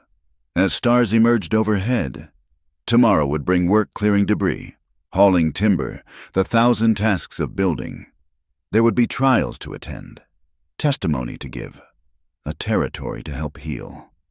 But tonight, they had this community, hope, and the promise of dawn. Elias felt Sam's ghost finally quiet, at peace, felt the weight he'd carried from Montana finally lift. "You know," Maeve said, as the impromptu gathering became a celebration, "I never did make it to Fortuna Creek." "Her regrets?" "Not one." She smiled, that transformative expression that made her young and wise all at once. "I found what I was looking for right here." "And what was that?" "A reason to stop running, a place to plant roots, a stubborn man who needed saving as much as I did. I thought I was the one doing the saving." "We saved each other," she corrected. "That's how the best partnerships work." Around them, Cottonwood Flats began the slow process of becoming whole. It would take time. There would be setbacks, arguments, the normal frictions of human community. But for the first time in years, the town had hope. And in the ruins of the Crooked Sage Saloon, Elias Crow stood with Maeve Delaney and knew he was home. Not the building that was just wood and stone, but this woman, these people, this chance to build something true and lasting. The ghosts were quiet. The future was bright. And somewhere in the distance, a train whistle sounded not a threat now, but a promise of connection to the wider world. They'd won. Not just the battle, but the war for their souls. And that, Elias thought as Maeve laughed at something the widow said, was worth every mile of hard road that had brought them here. The trials began 2 weeks later in Silver City, drawing crowds from across the territory. Judge Carter presided with the gravity of a man who understood he was writing history. Pike sat in chains, his fine clothes replaced by prison gray, still unable to comprehend how his empire had crumbled so completely. Elias testified on the second day, laying out the pattern of intimidation and theft that had driven honest folk from their land. When the prosecutor asked about his brother's death, the courtroom fell silent. "Sam wrote me a week before he died," Elias said, voice steady though the memory burned. "Said he'd seen surveyors in places they shouldn't be, measuring land that wasn't for sale. Said men with guns were protecting them. I told him to leave it alone." He paused, met Pike's eyes across the courtroom. Should have listened to him instead. Maeve testified next, her account of Martin's murder bringing several jurors to tears. She produced Martin's final letter, the one that had arrived after his death, warning about the false surveys. Her voice never wavered, even when Pike's lawyer tried to paint her as a vengeful widow seeking compensation. "I don't want money," she said clearly. "I want the truth known. I want other wives to keep their husbands, other brothers to come home safe." Wickham's testimony proved most damaging. The surveyor had kept duplicate records of every altered map, every falsified boundary. He'd suspected corruption for months before Martin's death confirmed it. "I was a coward," he admitted. "Saw what happened to those who asked questions, so I kept quiet and kept records, telling myself someday I'd do something. Took Mrs. Delaney and Mr. Crow to give me the courage." The federal prosecutor laid out the conspiracy methodically, how Pike had partnered with Vane to identify strategic properties along potential railroad routes, how they'd manufactured tax debts and forced sales, how they'd eliminated anyone who threatened to expose them. This wasn't simple theft. The prosecutor concluded, this was a systematic assault on the very foundations of law and property that make civilization possible. Pike's defense was feeble. His lawyer argued entrapment, coercion by Vane, even temporary insanity brought on by the pressures of civic office. But the evidence was overwhelming. The jury deliberated for less than an hour. Guilty on all charges. Judge Carter read, "Jebediah Pike, you are hereby sentenced to 25 years in federal prison. May God have mercy on your soul, for this court has none to spare." Pike broke then, sobbing about how he'd only wanted to bring progress to the territory. They dragged him out still weeping. A small man revealed at last. The other trials proceeded swiftly. Luther Moss got 10 years for his part in the murders. The Torrance brothers, 5 years each.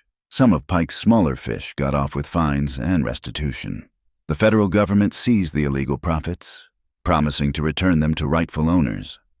But justice, Elias learned, was messier than revenge. Some families had scattered, never to be made whole. Some evidence had burned with the courthouse. And the railroad still needed its roots. Would still change the territory forever, just legally now, with fair compensation. "It's not perfect," Maeve said as they rode back to Cottonwood Flats after the trials. "But it's better than what was." "Is it enough?" Elias asked. "For Martin, for Sam." She considered. "They're still dead. Nothing changes that, but their deaths meant something now. Led to something better. Maybe that's all we can ask for." Cottonwood Flats had transformed in their absence. Tom Brennan had organized work crews to clear the saloon's ruins. The widow Mackenzie had strong-armed donations from every merchant in town. Even some former Pike supporters had pitched in, eager to prove their change of heart. "Welcome home," Sarah Brennan called as they rode in. She stood with other young people on the saloon's cleared foundation, where new timber already marked out walls. "We've been busy." Indeed they had. The foundation was cleared and reinforced. Fresh lumber stood stacked and ready. Someone had even salvaged the old sign, charred but readable. "The Crooked Sage Saloon."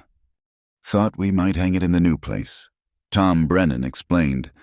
"Reminder of what we've been through." Work began in earnest the next day. Elias had thought rebuilding would be a chore, but it became a celebration. Every beam raised was a victory over corruption. Every nail driven declared that Cottonwood Flats would endure. Maeve took charge of designing the kitchen, insisting on a proper stove, double ovens, and a pantry, big enough to actually store things. She also demanded a small apartment upstairs. "Unless you're planning to court me while living in a tent." Elias Crow. The work drew the community together. Jake Moss proved gifted with carpentry, crafting bar tops and tables from salvaged wood.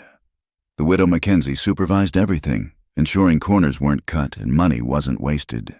Even Josiah Wickham helped, his surveying skills useful for ensuring everything stood true. One evening, a month into construction, unexpected visitors arrived. 3 riders, trail dusty and wary, dismounting before the half-built saloon. "Looking for Maeve O'Dally," the lead rider said. He was tall, broad-shouldered, with Maeve's green eyes and stubborn jaw. "Oh, Mother of God," Maeve breathed. "Brendan." The reunion was explosive tears, shouting in Gaelic, accusations of abandoning family, counter-accusations of being overbearing idiots. Elias watched from a safe distance as Maeve faced down her 3 brothers. "You disappeared," Brendan accused. "No word for 2 years. I wrote 1 letter saying you'd married, then nothing, because Martin died." The words silenced them. Maeve stood straight, every inch the woman who'd faced down vain. "My husband was murdered. I was hunting his killers. Would you have had me write chatty letters while seeking justice?" The brothers exchanged glances. The middle one, Seamus, Elias learned, spoke carefully. "We would have helped." "I didn't need help. I needed—" She glanced at Elias. "I needed to find my own way, make my own justice." "And him, the youngest, Patrick," jerked his chin at Elias. "He part of that justice." "He's part of everything now." The brothers stayed 3 days, suspicious and protective by turns. Brendan cornered Elias behind the half-built saloon on the second night. "You care for her." "More than my life." "Good, because if you hurt her, there won't be enough of you left for the coyotes." "I'd expect nothing less." Brendan studied him, then extended his hand. "Martin was a good man, but soft. Maeve needs someone with steel in his spine. Seems she found him." "Seems I found her," Elias corrected. "Your sister saved my life in more ways than one." "Aye, she's good at that. Been saving us fool brothers since she could walk. Brendan smiled. Welcome to the family. Elias Crow. God help you. The brothers left with promises to visit, threats about proper treatment, and genuine warmth under the posturing. Maeve watched them ride out with wet eyes. Sorry about them, she told Elias. Don't be. They love you. Man's lucky to have family that cares that much. You're my family now, she said simply. You and this place and these people. This is home. The saloon rose steadily through the summer. Word spread about the trials, about justice served, drawing new settlers. The railroad announced its revised route still coming to Cottonwood Flats, but fairly now, with proper compensation for any displaced landowners. Elias received an unexpected visit from a railroad executive named Morrison, sharp-suited and careful-spoken. Mr. Crow, I represent the new leadership of Tyrrell and Pacific Rail. We're aware of your experiences with our former representatives. That's one way to put it. We'd like to make amends. The railroad needs honest partners in towns along our route, men of integrity who understand both progress and tradition. Morrison produced a contract. We're offering you the freight depot franchise for Cottonwood Flats, steady income, fair terms, and our guarantee of no interference in local affairs. Elias read carefully. Had Wickham checked the survey references? It was legitimate, a real offer that would provide steady income for the town and himself. I'll think on it, he said. Don't think too long. Progress waits for no one. Mr. Crow. But it does reward those who meet it wisely. That night, Elias discussed it with Maeve as they walked through their nearly complete saloon. The bar gleamed with Jake's careful work. The kitchen stood ready for Maeve's magic. Upstairs, their apartment waited, simple but clean. It's a good offer, Maeve said. Steady money, respectability, security for the future. But nothing. I just want to be sure you're choosing for the right reasons, not because you think you need to provide some certain way. I spent years drifting, Elias said, living job to job, running from the past. Now I've got roots, got reasons to build something lasting. If the railroad helps me do that honestly, why not? Then accept, but make them add a clause about local hiring. Tom Brennan's boy is old enough to work. So is the Sanchez girl. Keep the benefits in the community. Partners, Elias smiled. In all things. The grand reopening of the Crooked Sage came in September. When the heat broke and the first cool winds promised autumn, the whole town turned out. Plus visitors from Silver City and beyond. Judge Carter himself attended, bringing news that Pike's hidden assets had been distributed to his victims. Justice takes time, the judge told the crowd, but it does come to those who persist. The new saloon was everything the old hadn't been: clean, bright, welcoming to families as well as cowhands. Maeve's kitchen produced miracles that drew customers from miles around. The bar served honest whiskey at fair prices. The rooms upstairs sheltered travelers and those needing sanctuary. That night, as celebration continued below, Elias and Maeve stood on their small balcony watching the town. Lights glowed in windows. Music drifted from the saloon. Children played in the streets their parents had feared to walk months before. We did it, Maeve said softly. We did something, Elias agreed. Changed things, maybe made them better. My mother had a saying, is fearith maith na druk sheasam. Better a good run than a bad stand, but sometimes... She took his hand. Sometimes you have to stand, even against the odds. No more running, Elias promised. For either of us. No more running, she agreed. Below them, Jake Moss was teaching the Brennan girl a dance. The widow Mackenzie held court at her usual table, regaling visitors with tales of Pike's downfall. Wickham, sober for months now, played checkers with Tom Brennan, arguing good-naturedly about everything. The railroad would come soon, bringing change both wanted and unwanted. There would be new challenges, new conflicts, the inevitable friction of progress against tradition. But tonight, Cottonwood Flats was at peace, its people free, its future bright with possibility. Inside, Maeve suggested. I want to check the kitchen one more time. You checked it 3 times already. A woman's entitled to be particular about her domain.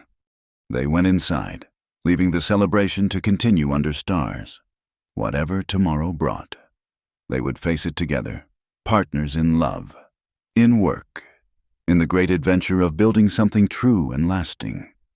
The ghosts were silent. The past was reconciled. And in the reborn Crooked Sage Saloon, life went on as it always had and always would one day. One choice, one act of courage at a time. The first rains came in late September, breaking the long drought with a violence that reminded everyone why they called them gully washers.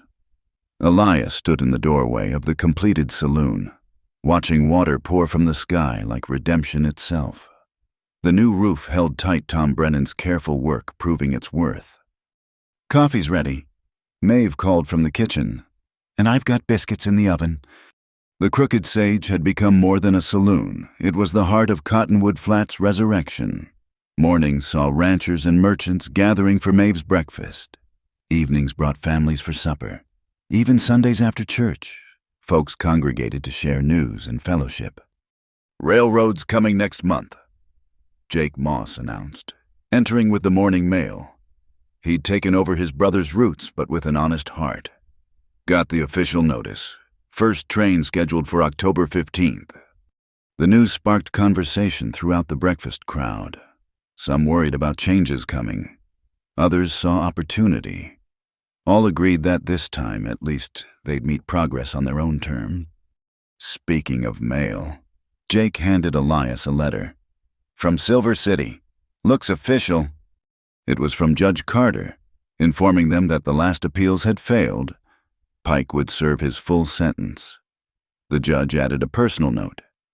"Your courage inspired a territory to stand against corruption. That legacy will outlast any building." Elias shared the letter with Maeve, who nodded with satisfaction. "Good, though I almost pity him, rotting in prison while we build lives worth living." Almost. Then I remember Martin, and your brother, and all the others. She touched the pendant at her throat, still cracked, but polished now, worn with pride rather than pain. Some sins don't deserve forgiveness. The kitchen door burst open. Sarah Brennan rushed in, face flushed with excitement. "Mrs. Delaney Pa says to tell you the school board voted yes. They'll take your proposal." Maeve's face lit up. She'd been pushing for months to establish a proper school, offering to teach cooking and practical skills alongside regular lessons. The old guard had resisted, but the town's transformation had shifted opinions. "When do we start?" Maeve asked.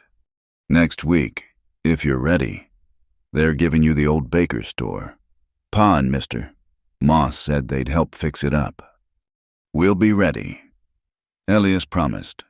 His wife they'd married in a simple ceremony the previous month had energy enough for 3 people when she set her mind to something. The morning crowd gradually dispersed to their various labors. Elias was checking the freight depot schedules when Josiah Wickham appeared, looking troubled. "Elias, we might have a problem. I was surveying the new residential plots north of town when I found this." He produced a stake driven into the ground, marked with symbols Elias recognized too well. Blacklark marks, fresh ones. Vane's dead, most of his gang's in prison. "Most, not all, and symbols like this," Wickham swallowed. "I saw them before Martin died. Someone's claiming territory." Elias studied the stake. Mind racing. They'd won their fight, but evil was like prairie grass, burn it down. It grew back from the roots. "Show me where." They rode out under clouding skies. The marked area encompassed prime grazing land that would triple in value once the railroad arrived. More stakes appeared, mapping out claims on land already owned by others. "Widow Patterson's plot," Wickham noted. "The Hendricks homestead, even part of the old mission lands." He paused, all owned by folks who can't afford long legal battles. Someone's trying Pike's game with new rules. Elias wheeled his horse around. We need to warn people and find out who's behind this before... A rifle cracked. The bullet whined past Elias's ear. Too close for comfort. Both men spurred their horses as more shots followed. They made the shelter of a wash as riders appeared on the ridge. 4 men, faces hidden by bandanas. That's far enough. Crow! The leader's voice carried clearly. This ain't your business. Everything in this town is my business. Elias called back. Show yourself if you've got legitimate claims. Oh, they're legitimate. Filed all proper with the land office. You'll see soon enough. The rider laughed. Vane was small time. Pike was a fool. But progress doesn't stop just 'cause you hanged a few bad men. They galloped off before Elias could respond. He and Wickham waited, then rode hard for town. By the time they arrived, news was spreading. Similar stakes had appeared all over the valley. Emergency meeting. Tom Brennan was calling. Everyone to the saloon. The crooked sage filled quickly with worried faces. Elias laid out what they'd found while Wickham sketched a map showing the marked claims. The pattern was clear. Someone was targeting the most vulnerable landowners. It's legal this time. Mayor Addison said. The new mayor, elected after Pike's fall, was honest but overwhelmed. I checked with the land office. Claims were filed under the Homestead Act provisions. If the current owners can't prove up their titles, most of us settled here on handshakes and promises. The widow Patterson said. Pike never pushed for proper paperwork, made it easier to steal later.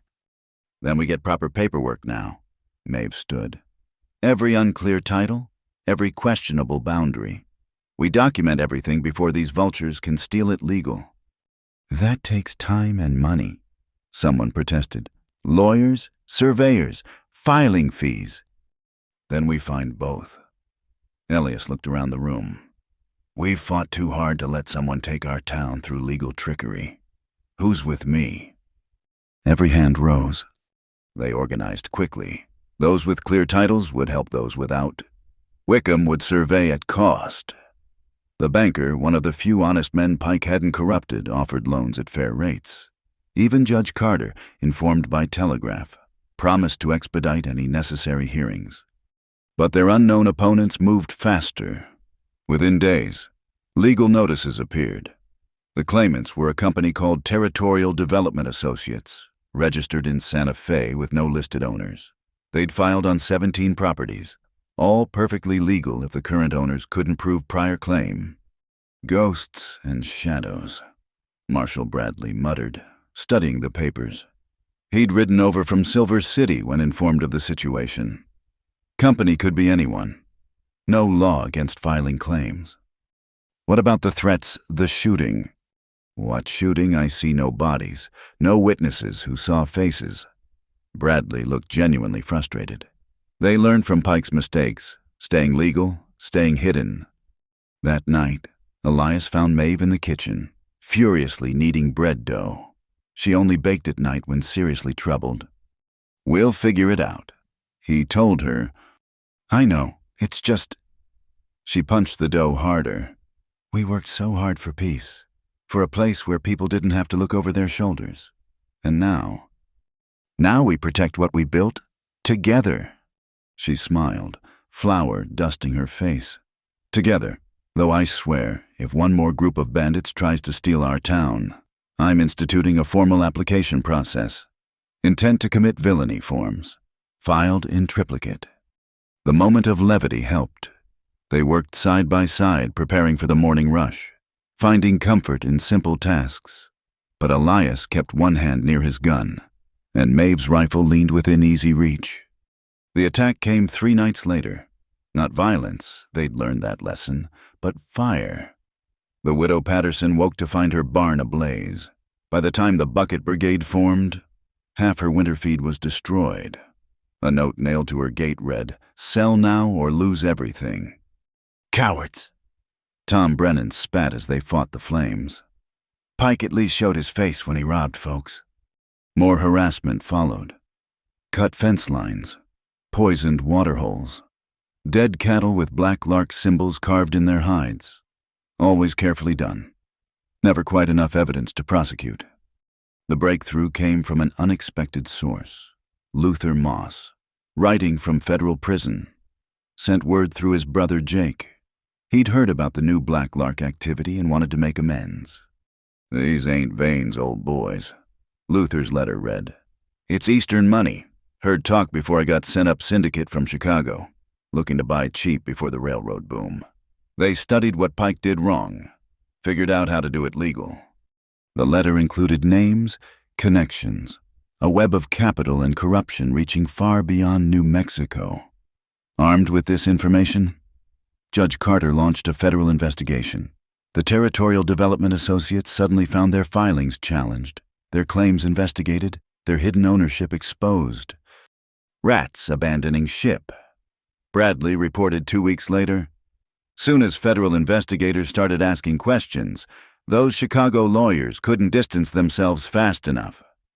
The abandoned claims reverted to the original owners. Proper titles were filed.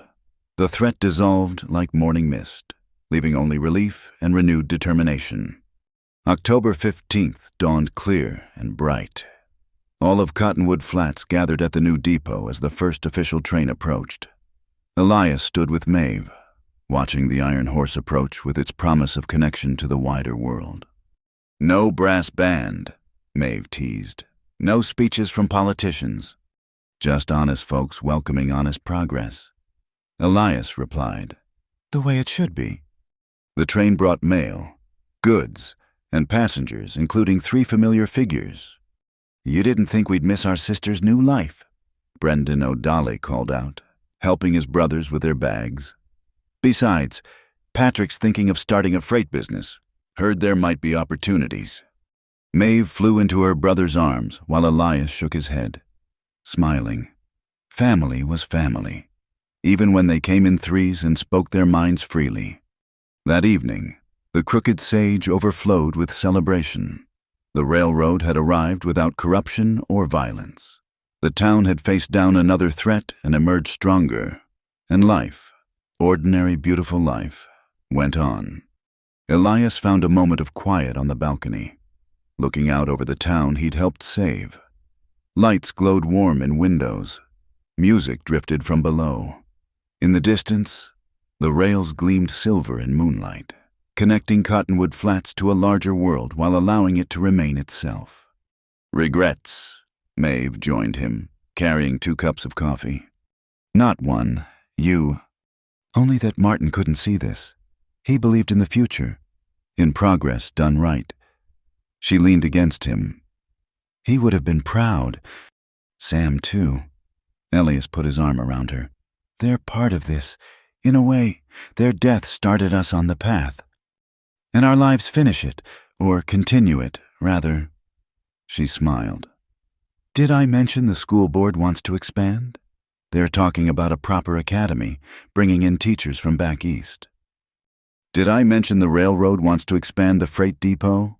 They're talking about making Cottonwood Flats a regional hub. Big plans. Good problems to have." Below them, Jake Moss was dancing with a schoolteacher's daughter. The widow Mackenzie had commandeered the piano, playing songs from the war with surprising skill. Wickham, still sober, told stories that grew taller with each telling. The O'Dalley brothers held court at the bar, charming locals with tales of California. "Inside," Elias suggested. "Our guests need tending." "Our home needs tending," Maeve corrected. "The guests can tend themselves for a moment." They stood together, watching their town celebrate under peaceful stars.